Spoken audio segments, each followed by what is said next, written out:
This video is for topic 6.3 over negative and zero exponents.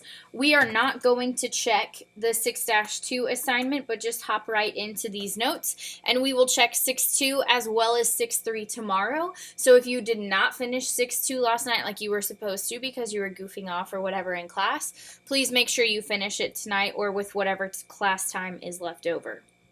So today we are talking about negative and zero exponents. So this should be a pretty quick lesson, and then you have two little assignments to work on. So first we're asked to fill in the table. To fill these in, we can use our calculator. So 2 to the 4th power, we're just typing 2 caret 4, and we get 16. 2 to the 3rd is 8.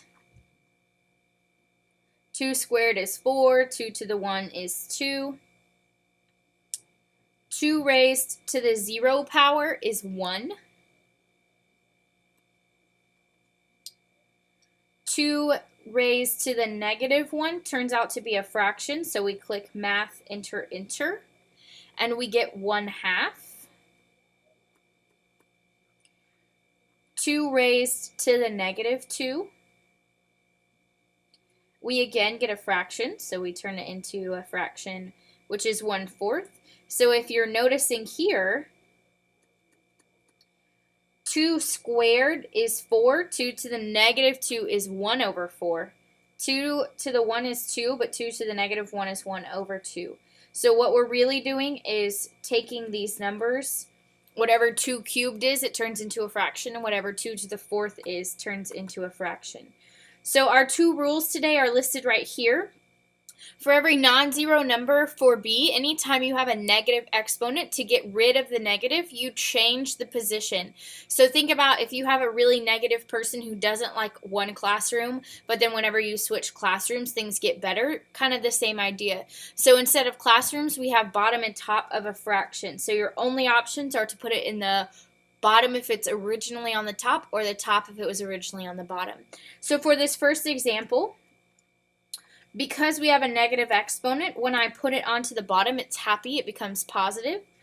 And then I can figure out what 6 to the 4th power is. 6 to the 4th is 1296, so this would be 1/1296. Now for straight numbers, you could put that in originally, 6 raised to the negative 4, math, enter, enter, and it will give it to you as a fraction. But I want to make sure you get the rule, so I'm taking it step by step. For this problem, I have a negative exponent, so I'm going to move it to the bottom and it becomes positive, and negative 4 squared is 16. This problem's an interesting one because it's negative, but it's in the bottom. So in order to make it not negative, we pull it to the top. And then as we found above, 2 cubed is 8. Again, if you put this in the calculator, 1 divided by 2 raised to the 3rd power, we would get a positive 8. So our rule is whenever you have a negative exponent, to get rid of the negative, you move it to the bottom or the top, wherever it is not currently residing. Now, the really cool rule that I really like, because it's super easy, anytime you see a 0, your answer is 1. So 5 to the 0 is 1. Negative 2 to the 0 is 1. This is 1, and this is 1. Basically, anything to the 0 cancels, but we use 1 as a placeholder. So if you see anything to the 0, you can just cross it out and give it a 1.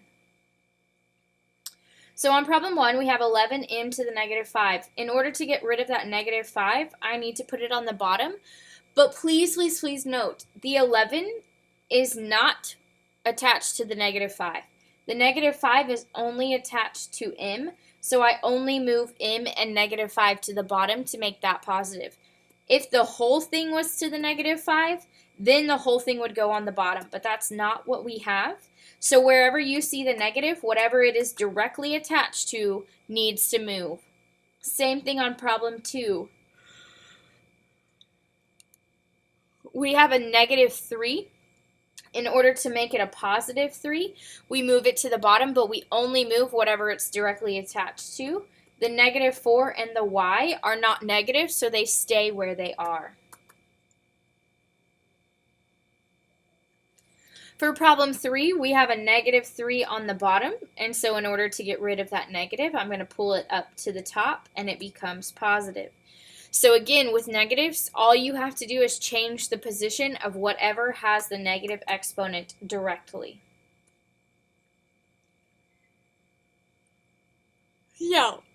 Excuse me. Now on problem 4, we do have negative exponents, but we're also being asked to multiply. So what I want you to do when you need to multiply, divide, or stamp things out, I want you to get all the way down to your final answer, then figure out if you have negatives at the very end. So sometimes they cancel, sometimes they don't, or they disappear. So let's see what happens before we go moving things, because when we move, we have to divide, which we have to subtract, and sometimes that confuses us. So here we're multiplying. 4 times negative 2 is negative 8. Oh my gosh, I'm so sorry. When we multiply, we add our exponents. So m to the 2 plus invisible 1 is 3. Into the negative 2 plus 4 is 2. Now, I don't have any negative exponents at my final answer, so I don't have to worry about moving anything. So this n to the negative 2 took care of itself, which is why I'm telling you to wait to the end to deal with negatives. Problem 5, same thing. We're multiplying. 5 times 3 is 15. Add my exponents. Negative 3 plus 2 is a negative 1. Add my exponents. Negative 1 plus 1 is 0. Now, because we have negatives and zeros, we're going to clean it up. Anything to the 0 cancels. And then to make that negative 1 positive, we move it to the bottom. And that would be my answer. So again, complete whatever operation you need to, then clean things up. Problem 6 is like what we did yesterday, where everything gets a cubed. 4 gets a cubed, a to the negative 4 gets a cubed power. So we distribute that cubed. Now 4 to the third power is 64. And then because my powers are right on top of each other, I multiply. Now to get rid of my negative power, I need to move it to the bottom. And again, I only move the negative that it's attached to. I do not move the whole thing, only the pieces that are attached.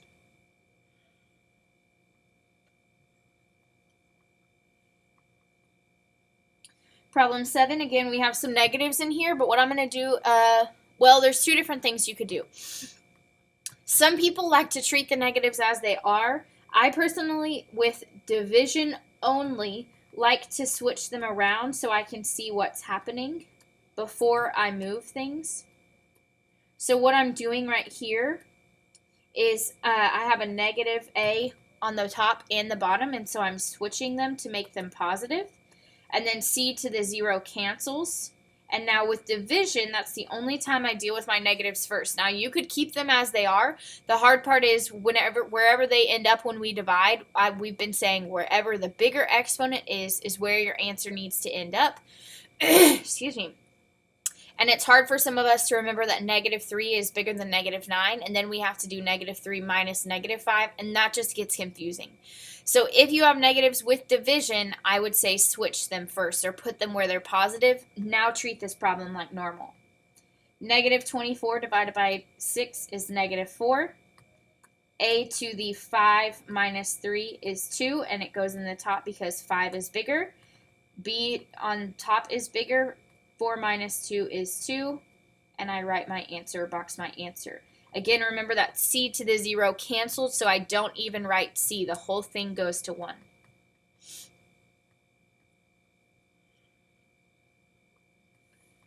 Now, again, the only time I move negatives is when I'm dividing. So here we're multiplying and stamping things out. I'm not going to move anything yet. My first expression, z goes to 1, so I'm not going to rewrite it. And my second one, everything gets squared. So negative 3 gets squared, x to the negative 2 gets squared, y cubed gets squared, and z gets squared. So I distribute that squared, and I'm leaving my negative exponents alone for now. So negative 3 squared is negative 9. Negative 2 times 2 is negative 4. 3 times 2 is 6. Invisible 1 times 2 is 2. Now I'm going to multiply. Negative 9 has nowhere else to go. X to the 2 plus negative 4 is negative 2. Y to the negative 2 plus 6 is 4. Nothing changes z. Get rid of my negative exponent for my final answer. So negative 9, y to the 4th, and z squared stay in the top because they're positives. X to the negative 2 moves to the bottom and becomes positive.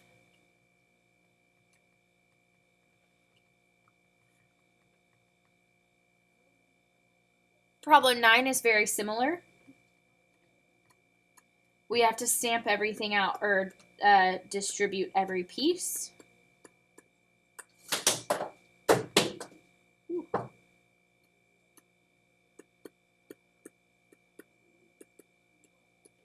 So everything is getting squared. Everything in gray gets squared and everything in blue gets squared. So 2 squared is 4, m squared is m squared, n squared is n squared. 3 squared is 9, negative 3 times 2 is negative 6. Put it together, 4 times 9 is 36. M to the 2 minus 6 is negative 4. N squared is just n squared. And then get rid of my negative, so anything that's not negative stays at the top. And then m to the 4th comes down and becomes positive. Now that's all the notes that we have for today, so please listen carefully because I'm going to explain your assignments. You have your clue sheets. Here are your instructions. You will find all 10 clue cards around the room and simplify the exponential expression found on the clue cards. The clue cards are hanging up right now in a little plastic sleeve, and they are blue pieces of paper. They're hanging up around the room. They have orange tape. They're about my height level. Once you have found each problem and simplified it, your work will be on the back of your sheet that I'm going to show you in a minute. Once you have your simplified answer, find it on your clue sheet and put the letter found on the upper left corner of each clue card on the blank above the simplified form of the expression. Excuse me. And after you've filled in excuse me, all the blanks, you're going to unscramble the letters in each word to find out the secret message. So, this is the top of the paper that you should have picked up. On the top of it, it says use your answers to fill in the blank, and then I asked you to show your work on the back. So I am expecting the back of this paper to have some work. I know that some of you don't show a lot of work, but at least write the problems down. The problems look like this, so they're the little half sheets, so we'll work one together to show you what you're supposed to do. Problem U is hanging up around the room somewhere, and we have 3x to the negative 1 times 2x to the 4 times 3 squared times x to the negative 2. So I combine my numbers, 3 times 2 times 3 squared.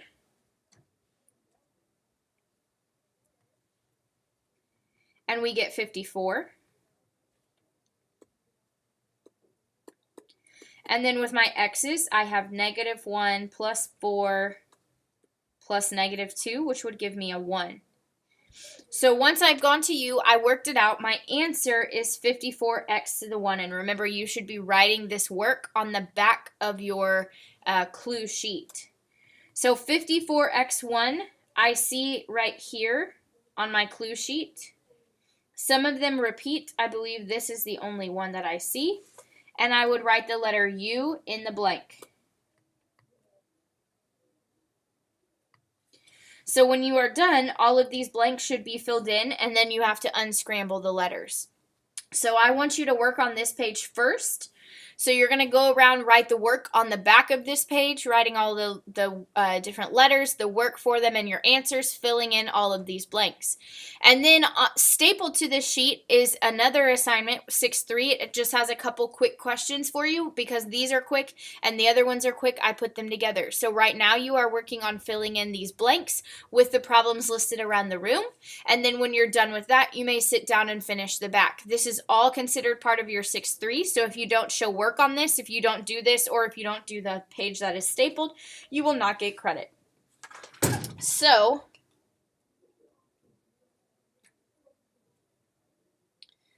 we are working on fill in the blank. And we are writing our work on the back.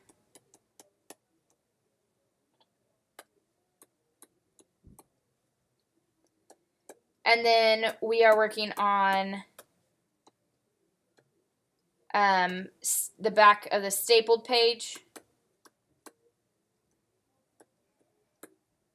which I believe says A6-3 on it, and it has like 15 quick problems on there. So please make sure you are completing all of this, that you are on your best sub behavior, and at the end of class, if the sub feels as though you've deserved it, she will give you your Halloween candy. Thank you very much. I love you. I will see you when I get back.